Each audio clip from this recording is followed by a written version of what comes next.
The phone felt heavy in my hand, a slick, cold weight against my ear. I'd called my son, Ben, to finally pin down a date for his wedding, my heart doing a little two-step of maternal anticipation. But it was Chloe, my daughter-in-law, who answered, her voice a saccharine sweet dagger wrapped in velvet. "Oh, we already took care of it," she said, and I could practically hear the smug smile stretching across her face. "Yesterday, in fact. We kept it so intimate, so special." The word special didn't just hang in the air. It detonated. It sucked the air right out of my lungs. Special.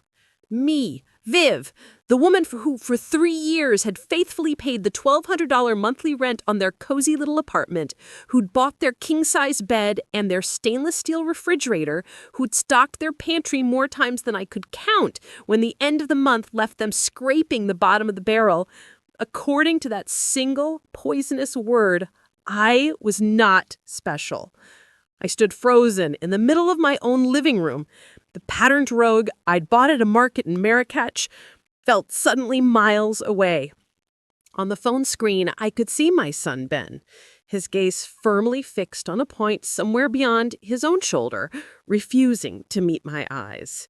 In my closet, hanging in a garment bag like a ghost, was the elegant lavender dress I'd splurged on for this very occasion. I'd pictured myself in it, beaming in photos, my arm linked through my son. $250 spent on a dream that had just curdled into ash. "Mom," Ben finally said, his voice a rehearsed monotone, "it was a spur-of-the-moment thing. Just us and the officiant. Very private." It was a lie, of course, a bold-faced, pathetic lie. I already seen the evidence.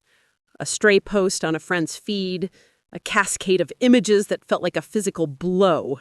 There was Chloe's mother, resplendent in emerald green, her arm wrapped possessively around Chloe's waist. There was her father, toasting with a flute of champagne that probably cost more than my weekly grocery bill. And Chloe was wearing the ivory cocktail dress I'd helped her buy. The one she said was just for a nice dinner out, the one I'd slipped her $400 for last month. A week to the day after that initial humiliation, the phone rang again. This time, it was Chloe, but the confident queen who had exiled me from her kingdom was gone. In her place was a trembling, desperate voice. "Viv, it's about the rent." A shaky breath hitched down the line. "Mr. Henderson says if we don't pay by Friday, he's starting the eviction process. You must have forgotten the transfer." I was silent. I let that silence stretch thick and heavy while a lifetime of memories flickered behind my eyes. The frantic dashes to the bank in the rain, the plans with my friend Margot I'd canceled because Ben had a crisis. The countless nights my own dinner had been a simple bowl of soup so I could send the money for sushi dates and concert tickets. "Chloe," I said, and my voice is so calm, so steady, it barely sounded like my own. "Chloe, correct me if I'm wrong, but didn't we recently establish that I only help special people?"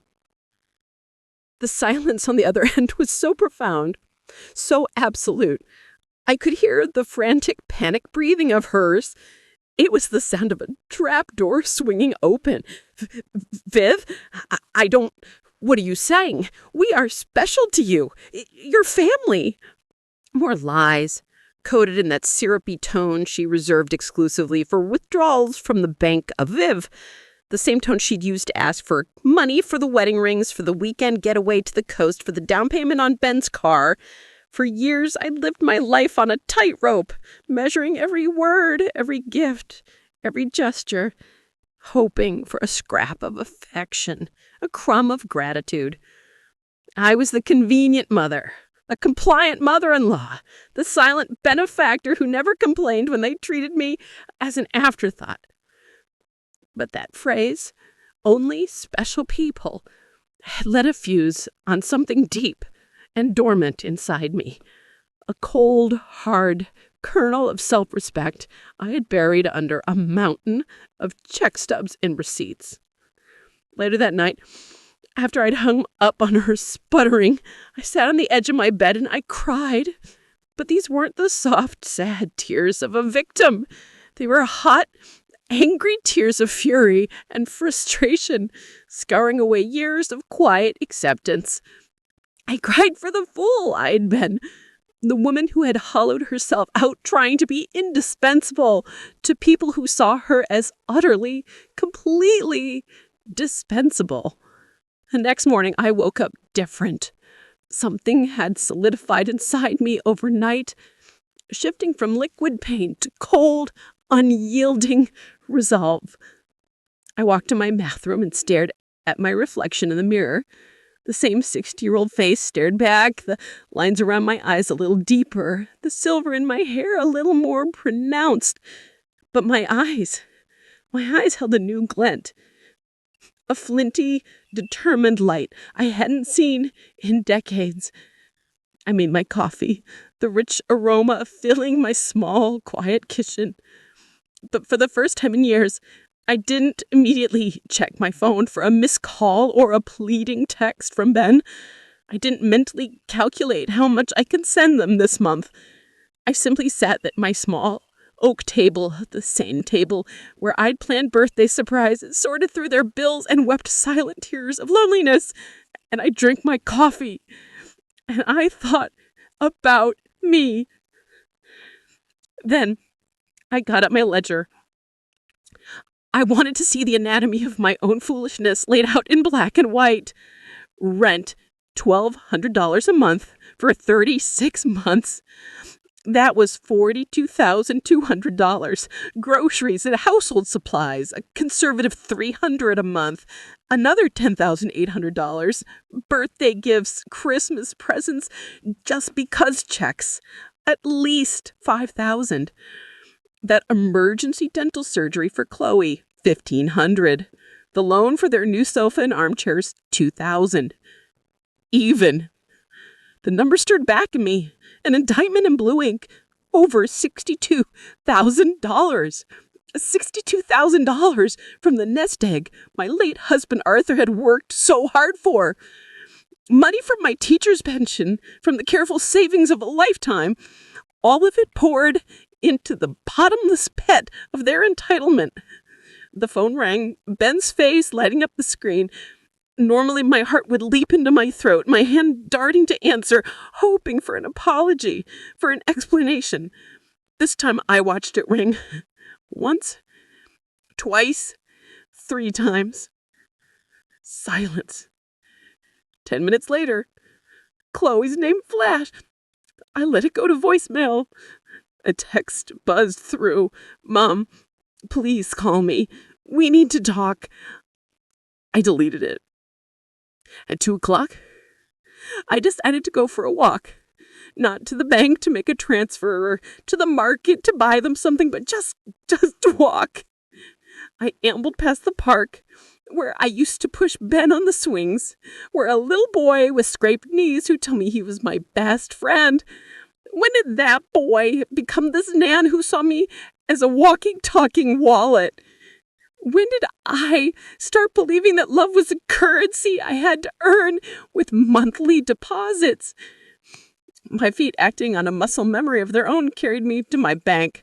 I stood outside the familiar glass doors. Mr. Davies, the branch manager, saw me through the glass and gave me a warm, familiar wave. He had been here for it all, watching my balance dwindle with the regularity of the tides. I pushed the door open and walked straight to his desk. Mr. Davies, I said, my voice not wavering for a second, I need to cancel all the automatic transfers. Every single one. He looked up, his kind eyes widening in surprise. Mrs. Delaney, are you... Is everything all right? What's all right is that I finally decided to open my eyes. I want to cancel everything, and I'd like to know how to ensure that no one but me has any access to my accounts from now on. And as he clicked through the procedures on his computer, my phone buzzed again and again in my purse. Ben, Chloe, Ben. It was as if they had a sixth sense, a financial seismograph that had just registered a cataclysmic shift. I reached into my bag and powered the phone off completely. Mr. Davies, softly, as he handed me the confirm slips, forgive my impertinence, but I've watched you be incredibly generous these past 2 years. I just want to be sure you're not being pressured into this. His simple, genuine concern was a balm. This man who knew nothing of my life beyond my banking habits showed more care for my well-being than my own blood and brother. I'm not being pressured, Mr. Davies, I assured him. On the contrary, I've just stopped pressuring myself. Walking out of that bank, I felt a weight lift off my shoulders that I didn't even know I was carrying. She is 60, strong, humorous, realistic, warm, and slightly nostalgic. The key slid into the lock with a soft, definitive click. I pushed the door open and the scene in my living room froze, as if I'd just interrupted a play. Ben was slumped on my sofa, his head buried in his hands. Chloe was pacing my Persian rug, wearing a track in the pattern. And a man I'd never seen before, a man in a suit that cost more than my monthly pension, was standing at my dining table, his fingers splayed across my personal financial papers. My papers. On my table. All three heads swiveled towards me. I was the intruder in my home. "What?" I said, my voice low and dangerously even, "is happening in my house?" Chloe was the first to break from the tableau, rushing toward me with hands outstretched. "Viv, thank God, we've been so worried. We need to talk." I sidestepped her attempted embrace, my gaze sweeping over the violation. "That much is obvious. Who is this, and why is he touching my things?" The man in the suit approached, a slick, professional smile plastered on his face. He extended a hand. "Mrs. Delaney, I'm Dr. Albright, a specialist in geriatric family mediation. Your children are deeply concerned about your recent behavior." I left his hand hanging in the air and walked past him directly to the table. I began calmly gathering my statements, my checkbook, my tax returns, stacking them into a neat, protective pile. "These are private. You have no right to be looking at them." "Mom, please." Ben's voice was a strained groan from the sofa. He finally looked up, and his eyes were red-rimmed, but not from tears of remorse. This was the raw, a frustrated anger of a child whose toy had been taken away. Chloe was nodding, her face a mask of manufactured sympathy. "Viv, sweetie, we know the loneliness has been getting to you. It's perfectly normal at your age to have episodes, moments of confusion." The word confusion landed like a spire on my skin, skittering and cold. And in that moment, the entire ugly picture came into focus. The lawyer, no, the geriatric specialist, was not here to help me. He was here to build a case. They weren't worried about my mind. They were worried about their funding. This was an opening move to have me declared incapable. "I am not confused," I stated, my voice cutting through the thick air. "I have never been clearer, and all of you are going to leave my house now." Dr. Albright stepped forwards, oozing a condescending reasonableness. "Mrs. Delaney, I understand you feel cornered, but your family has a right to intervene if they believe your capacity for sound judgment is impaired. They've documented some concerning behavioral shifts." A harsh, dry laugh escaped my throat. Concerning behaviors? You mean like deciding my money belongs to me? Like choosing not to bankroll two able-bodied adults who treat me like an inconvenience? Chloe flinched as if struck. We have never treated you badly. You are family. Everything you have is going to be ours one day anyway. We're just streamlining things. There it was, the naked, ugly truth, finally vomited into my clean living room. In their eyes, I was already dead. I was just a stubborn corpse that hadn't finished signing over the assets. Out, I said, pointing a steady finger at my front door. All of you, get out. Ben shot up from the sofa, his face twisted into that of a petulant teenager. Mom, we can't just leave. We have obligations. The rent, the car payment, the credit card you co-signed for. You can't just pull the rug out from under us overnight. Can't I? My voice rose, finally filling the space with a power that even Dr. Albrecht took a slight step back. Who says I can't? For years, I've paid rent on an apartment I don't live in. I filled the refrigerator in a home where I'm not welcome. I financed a life that had no place for me at its most important moment. That ends today. Dr. Albright retrieved a sleek leather folder from his briefcase and placed it on my table with a soft, threatening thud. Mrs. Delaney, we've prepared some documents that could make this transition smoother. A power of attorney that would allow Ben and Chloe to manage your finances more efficiently. It would only be temporary until you're feeling more like yourself. I looked at the folder, then at him, then at my son's entitled, furious face. I picked up the folder, walked to the kitchen trash can, and dropped it inside. It landed with a satisfying crumple of expensive paper.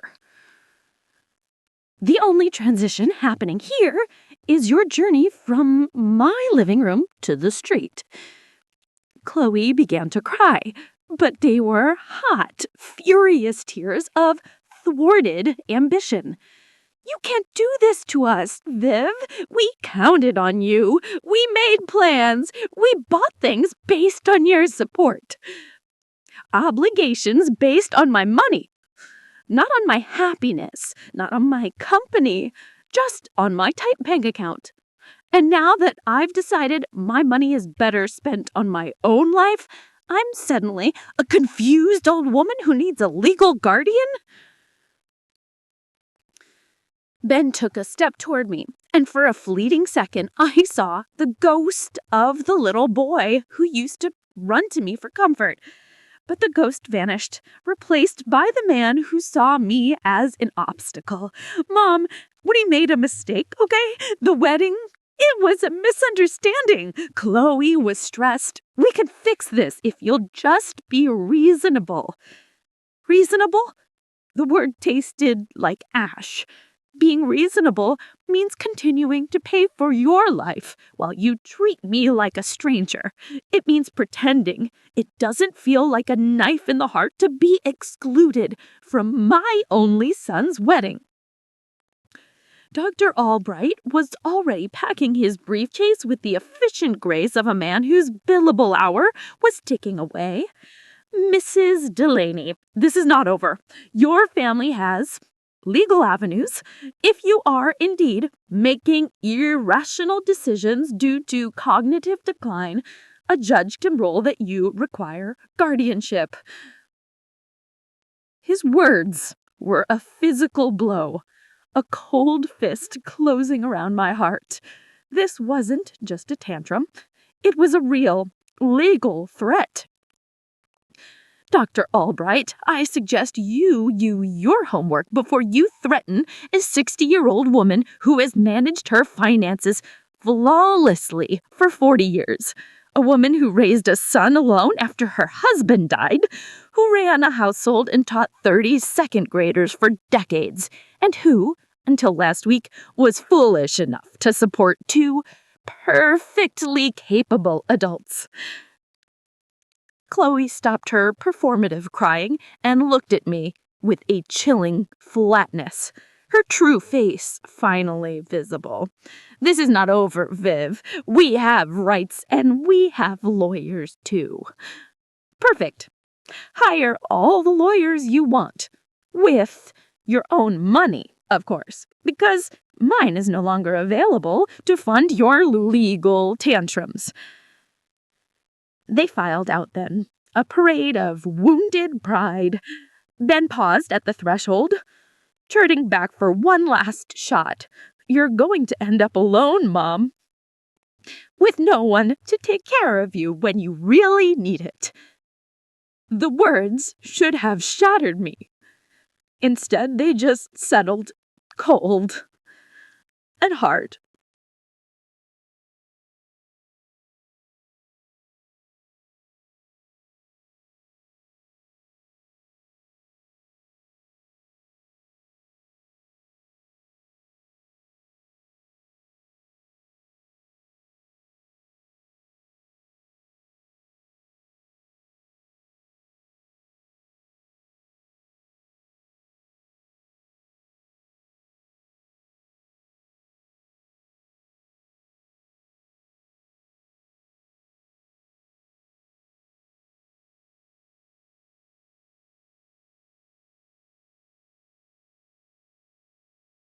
That night, I didn't sleep, but for the first time in years, it wasn't from a knot of anxiety in my stomach, worrying over Ben and Chloe's latest crisis.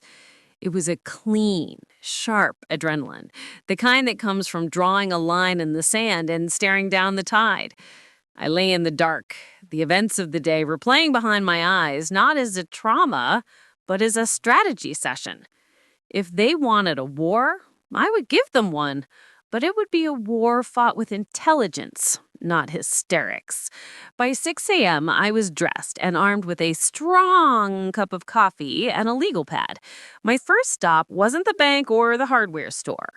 It was the office of Evelyn Sharp, a lawyer my late friend Beatrice had used years ago to handle a predatory contractor. Beatrice had called her a velvet-gloved pit bull. I needed a pit bull. Ms. Sharp's office was all clean lines and quiet efficiency, a world away from Dr. Albright's predatory sleekness.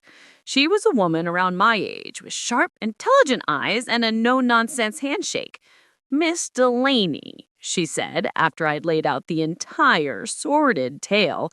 She didn't interrupt, just took meticulous notes. When I finished, she set her pen down precisely.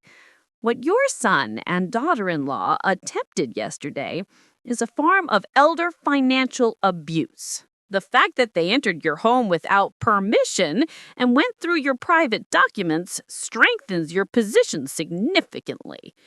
Hearing it given a named abuse was both validating and horrifying. It made it real. "We need to document everything," she continued, her voice calm and methodical. "Every transfer, every gift, every instance of pressure. We'll also need to revise your will and establish durable powers of attorney for healthcare and finances, naming someone other than Ben to protect you from future attempts." For the next 2 hours, we pored over my bank records. When I showed her the final tally I'd calculated, over $62,000, she let out a low whistle. "Viv," she said, and the use of my first name felt like an act of solidarity. "With this money, you could have traveled the world. You could have enjoyed the retirement you earned. Instead, you financed a lifestyle for people who didn't even have the basic decency to include you in their wedding." The way she framed it so starkly left no room for the guilt that had been my constant companion. It was just fact. When I left her office, I had a plan, a real one, typed out on crisp paper. Step 1, change the locks. Step 2, a security system. Step 3, a new private bank account. And step 4, start living the life I had been postponing. My next stop was Miller's Hardware, a place I knew too well from countless trips for supplies for Ben and Chloe's various DIY disasters.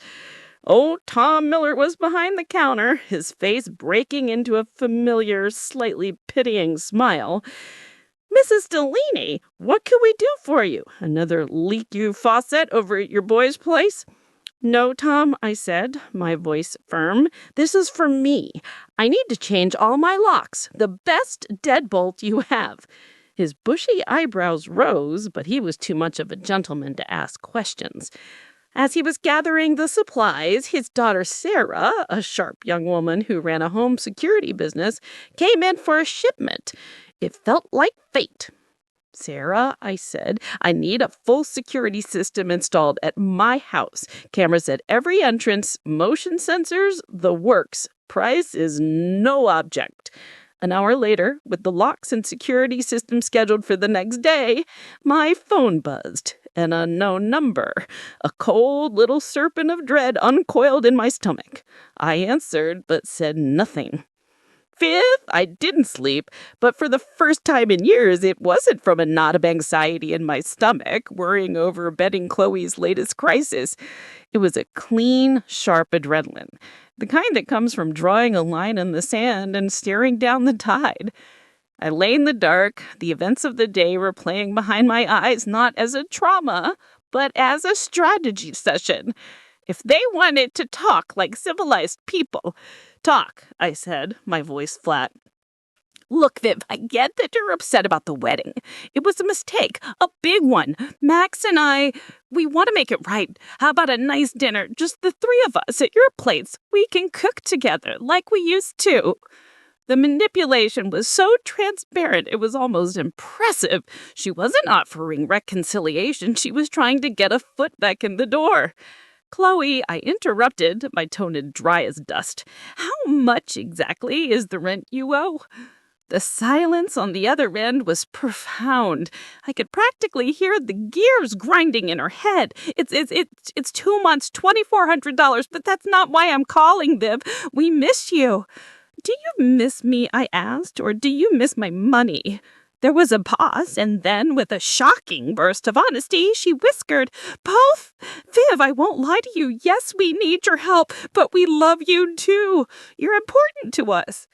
"If I'm so important," I said, the words leaving my mouth at chips of ice, "when was since the last time you called me just to ask how my day was?"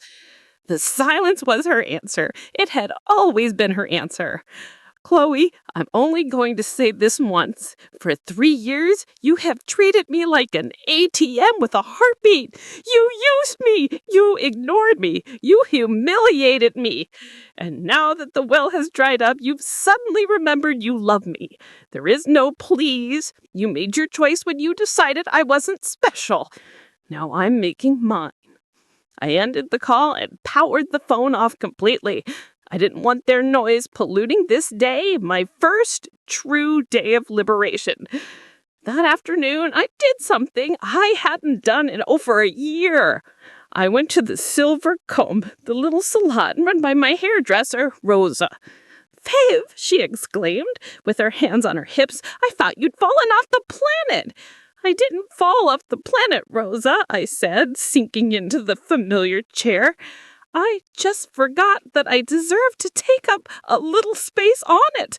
I got the works, a cut to shed the dead weight, a rich chestnut brown color to cover the gray that had multiplied from worry, a manicure, a pedicure." As Rosa worked her magic, she chatted about her son's graduation, her plans to visit Sicily. It was a normal, lovely conversation that had nothing to do with rent or emergencies or my failing mental health. When she spun me around to face the mirror, I didn't just see a new hairstyle. I saw a sharper version of myself. The woman in the reflection had a glint in her eye I recognized from a long time ago. "You look beautiful, Viv," she said, with her hands on my shoulders. "But more than that, you look light. Did something good happen?" I met her eyes in the mirror. Yes, Rosa, I finally learned to say the most beautiful word in the English language. No. I floated out of the salon, the weight of my own hair feeling like the only thing on my shoulders. But as I turned onto my street, the feeling evaporated. There was a car I didn't recognize parked in front of my house. My heart hammered against my ribs. Had they come back with reinforcements? But as I got closer, I saw it was an older woman sitting patiently on my front porch steps. She stood as I approached, a kind, concerned look on her face. "Mrs. Delaney?" "Yes." "I'm Eleanor Grant, from next door." She gestured towards a charming blue bungalow to the left of mine. "We've been neighbors for 5 years, and I'm ashamed we'd never properly met.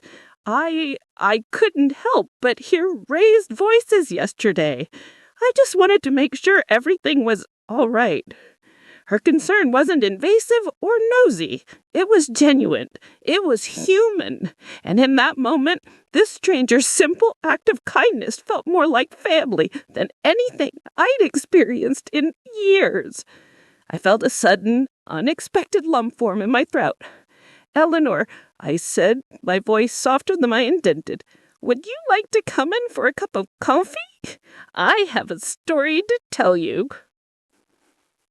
She is 60, strong, humorous, realistic, warm, and slightly nostalgic.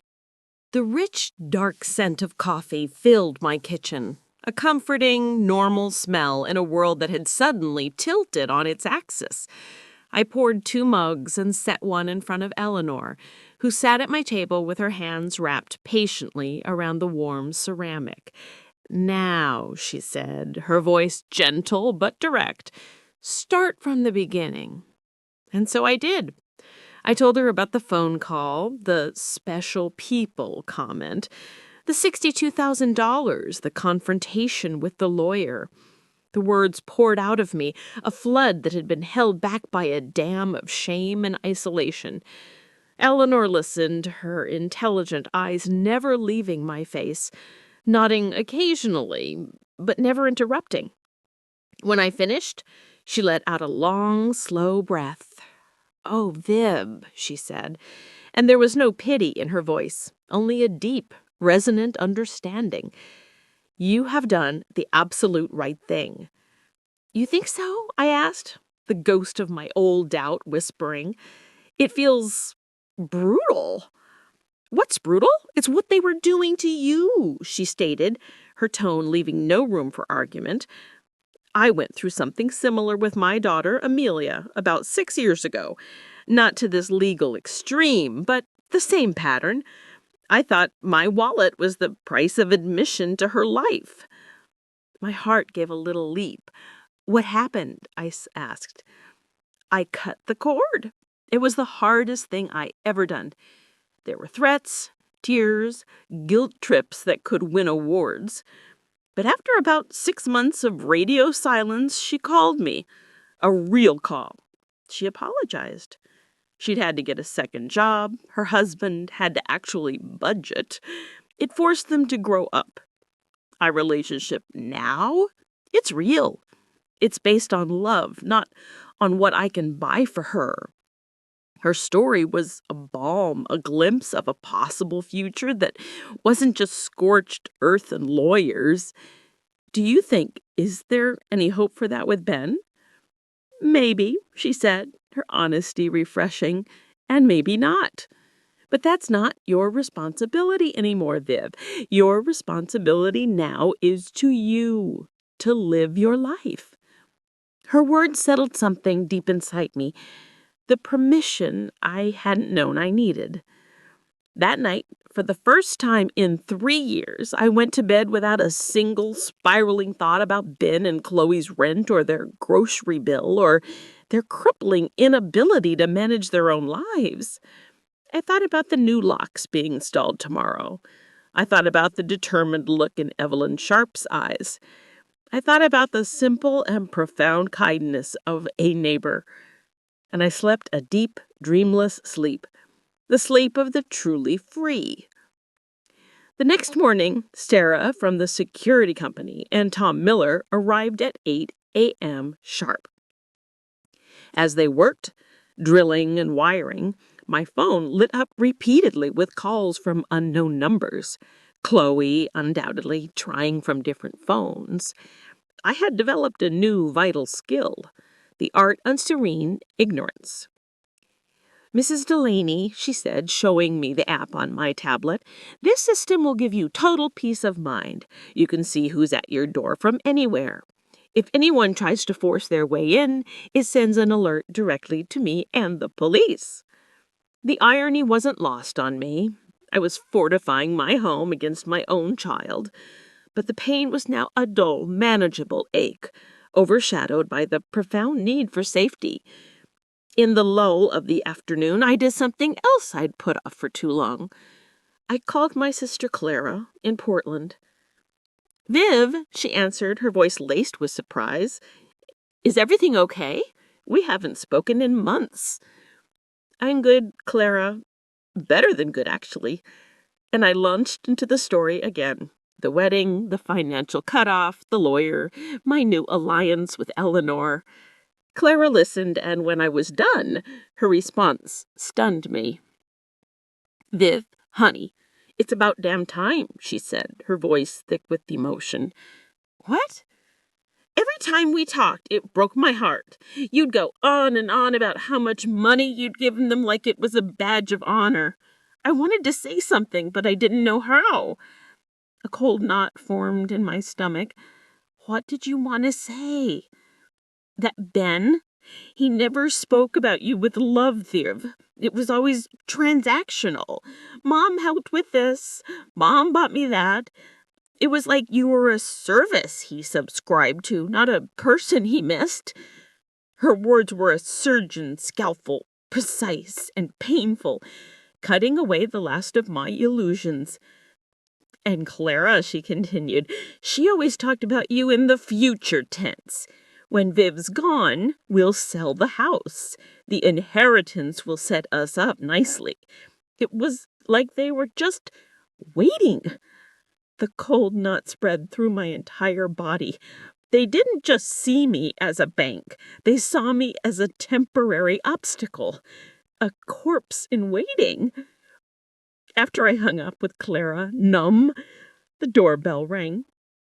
The new camera feed showed Eleanor on my porch, holding 2 steaming mugs. "I thought you might need a top-off," she said with a warm smile when I opened the door. We settled in the living room, and I told her what Clara had said. Eleanor nodded, her expression grim. "My daughter used the same lines," she said. "You're like a second mom to me. Everything will be ours one day anyway." They're not even original, Viv. It's like they all read from the same handbook on emotional manipulation. "Is there such a handbook?" I asked, only half joking. "Not officially," she chuckled, "but the chapters are always the same. Chapter 1, make yourself indispensable. Chapter 2, create constant financial emergencies. Chapter 3, when she resists, question her sanity." We shared a bitter laugh. It was tragic, but naming the pattern made it feel less like a personal failure and more like a common, conquerable enemy.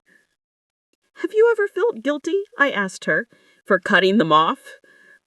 "Every single day for the first 3 months," she admitted. "But then I started to see the results. Amelia got a promotion.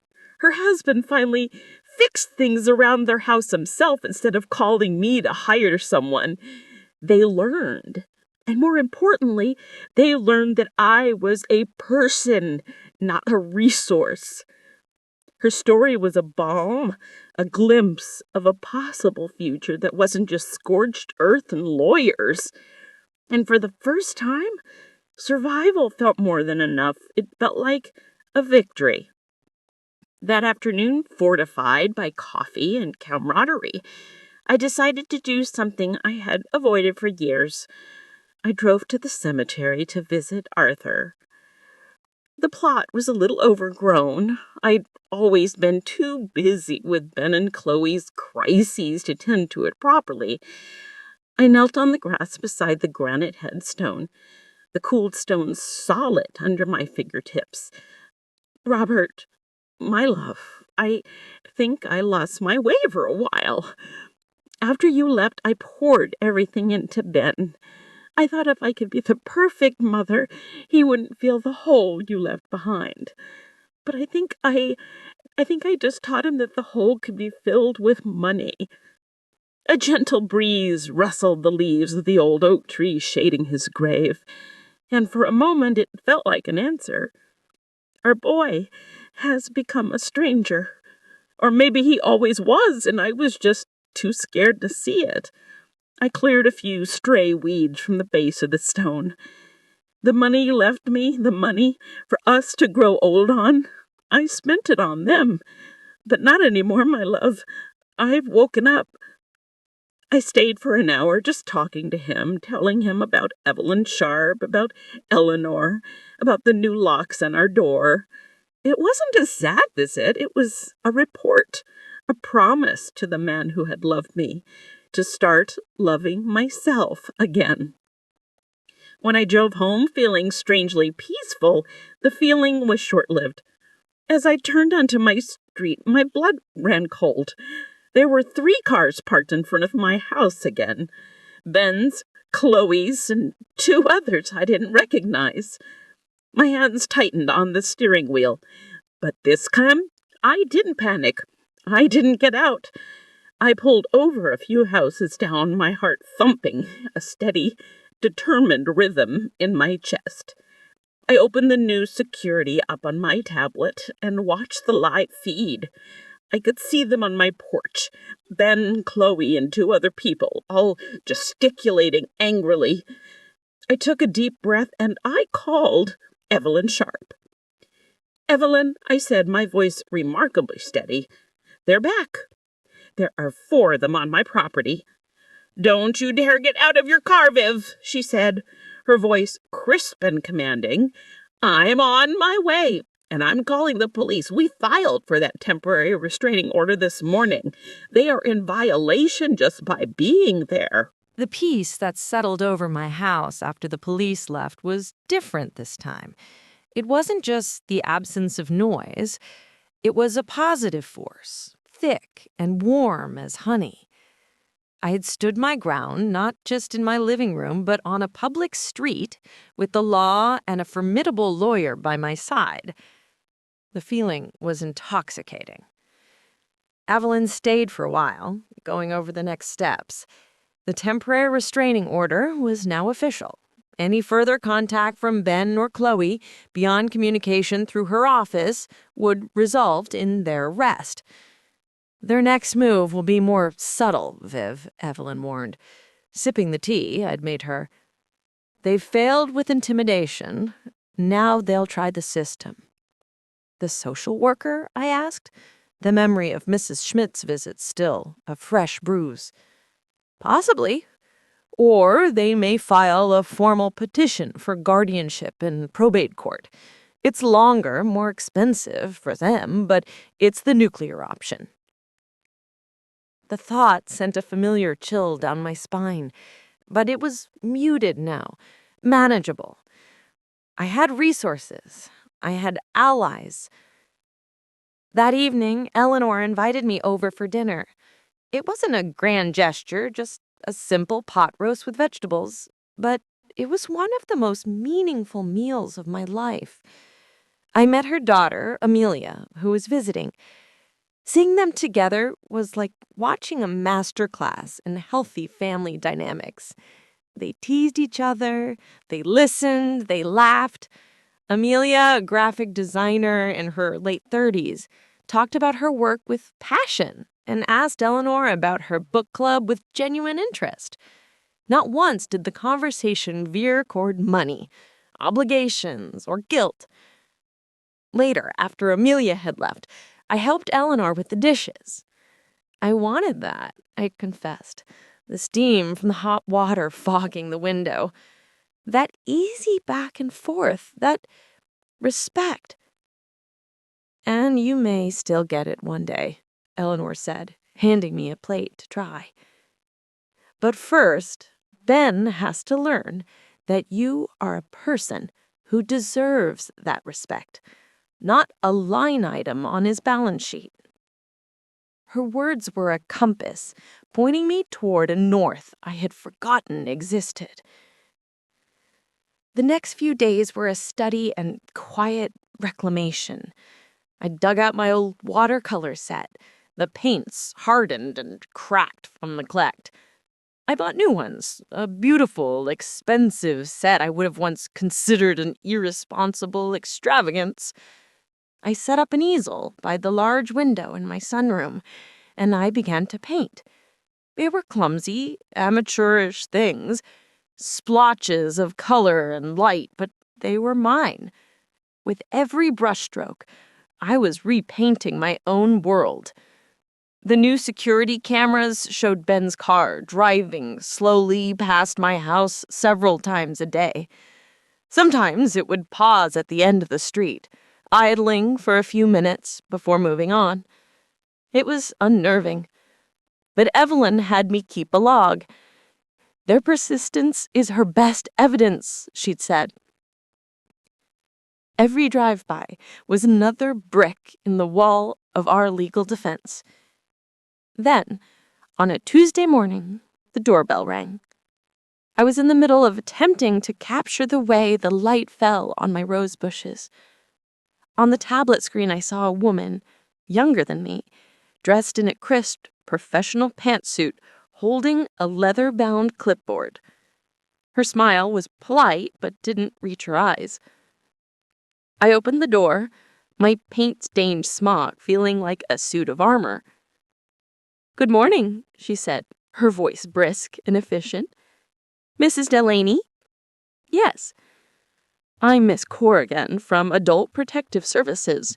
We've received a referral expressing concern for your welfare. I'm here to conduct a wellness check." My stomach clenched. They had done it. They had pulled the government lever. "May I see your identification?" I asked, my voice thankfully steady. She presented a badge and an ID card. It looked official. "Of course. May I come in?" I stepped aside, my mind racing. Evelyn had prepared me for this. Do not refuse the visit, but do not answer substantive questions without me. Miss Corrigan's eyes swept over my living room, taking in the clean, orderly space, the book on the side table, the easel in the sunroom. "Miss Delaney," she began, clicking her pen, "we have reports of significant changes in your behavior. Abruptly severing financial ties with your family, social isolation, and what's been described as paranoia regarding home security." She gestured vaguely at the discreet camera above my door. "We've also been told you've refused medical and legal assistance from your loved ones." The phrasing was a masterpiece of manipulation. Every act of my self-liberation had been twisted into a symptom of decline. "Miss Corrigan," I said, sitting calmly in my armchair, "before we proceed, I would like to call my attorney." "This isn't a legal matter, Miss Delaney. It's a welfare check. If everything is as it should be, this will be very straightforward." Her tone was a carefully calibrated blend of authority and condescension. "The well-being of my legal rights is part of my overall welfare," I replied, echoing something Evelyn had drilled into me. "I'll be just a moment." I called Evelyn on speakerphone. "Evelyn, I have a Miss Corrigan here for a wellness check." "Put her on, please." Evelyn's voice crackled through the phone, instantly shifting the energy in the room. "Miss Corrigan, This is Evelyn Sharp, attorney for Mrs. Delaney. I trust you have a court order for this investigation. We don't require one for a welfare check based on a credible referral. The credible referral came from the same individuals who are currently subject to a temporary restraining order for harassment and attempted financial exploitation of my client. I am emailing you right now the case number and the documentation we filed with the court, including evidence of the plaintiff's financial dependency and the events that led to the restraining order. I would strongly advise you to review that material before proceeding. I could see the calculations happening behind Miss Corrigan's eyes. This was not the confused, isolated, elderly woman she had been led to expect.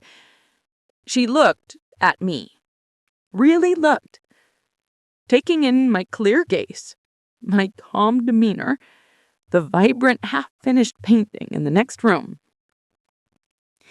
"Miss Delaney," she said, her tone shifting to something more neutral, "can you tell me why you've chosen to stop financially supporting your son?" It was the pivotal question. I met her gaze. Because I realized, after being deliberately excluded from my only son's wedding, I was funding a relationship that didn't exist. I was a financial resource, not a loved one. I chose not to finance my own humiliation.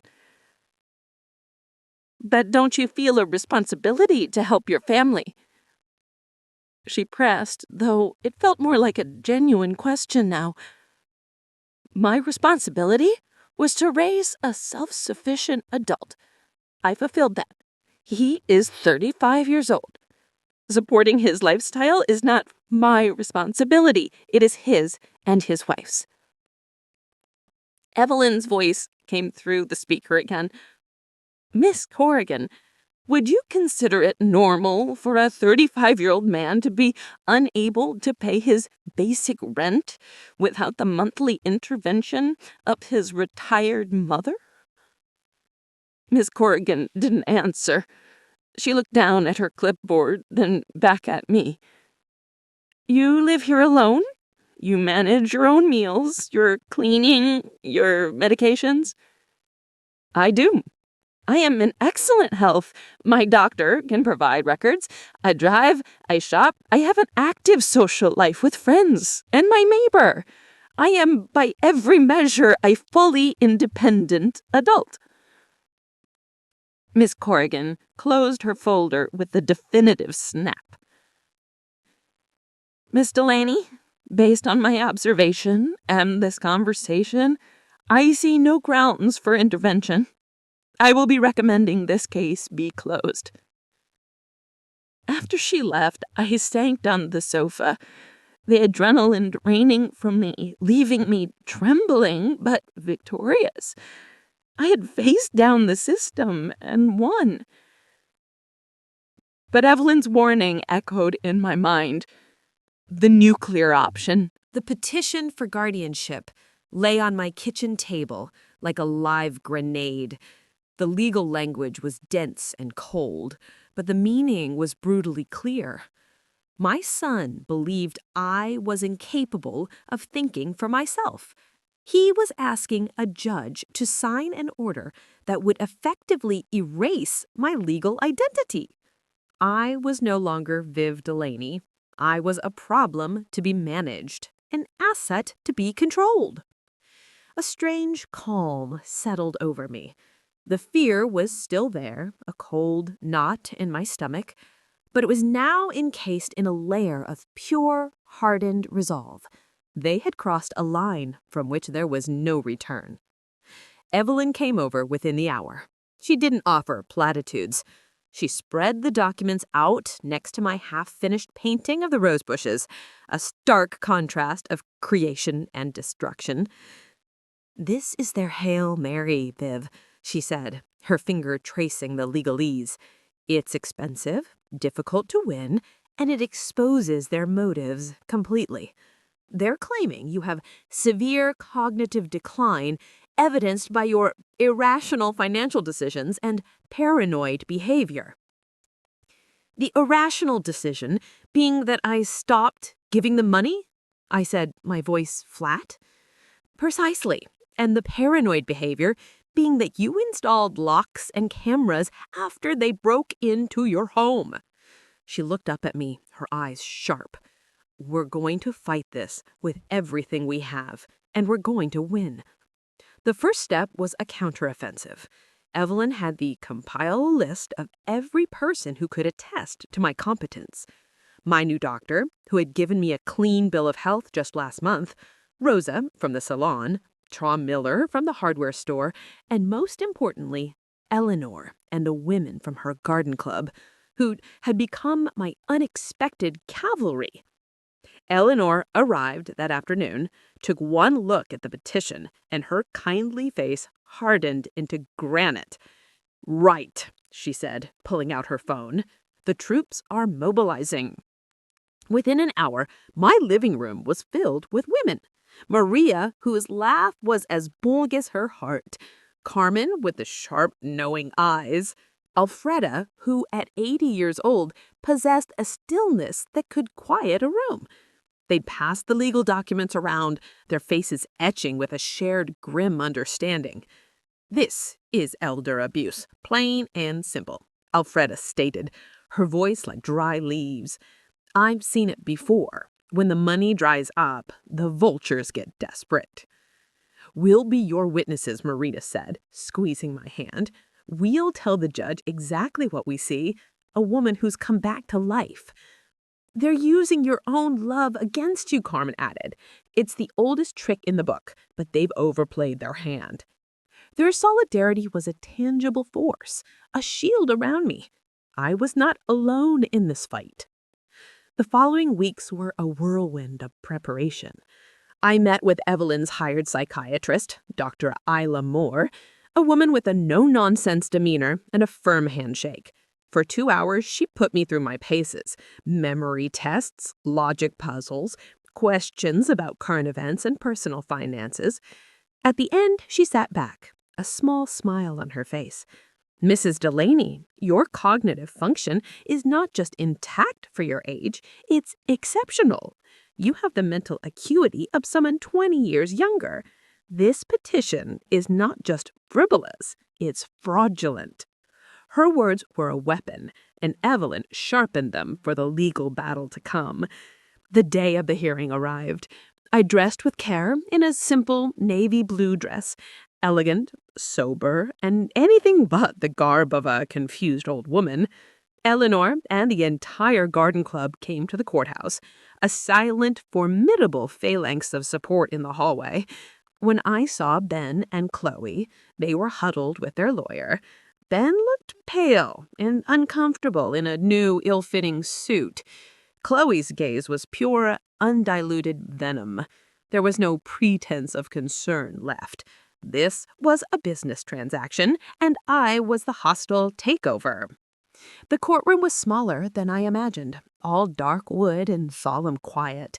Judge Miller, a man with a kind but weary face, presided.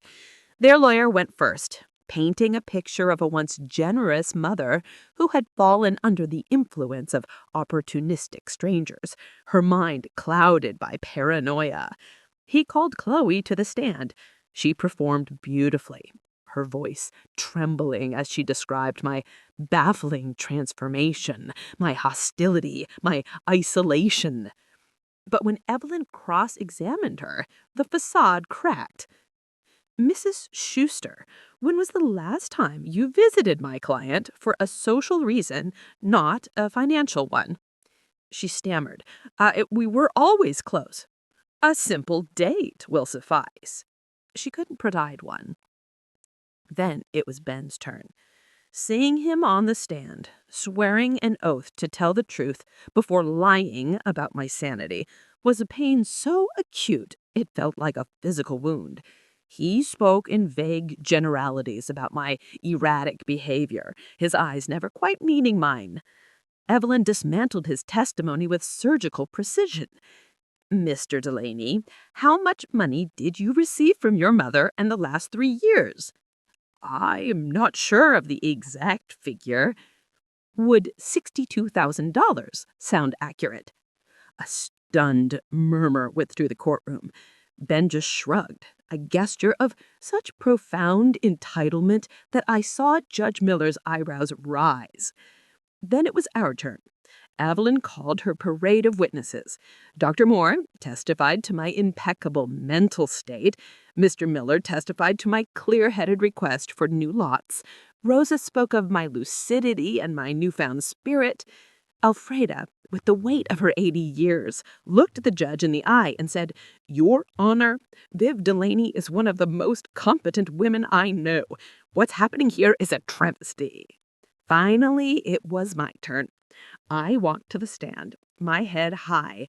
I told my story, not with anger, but with a simple, devastating clarity.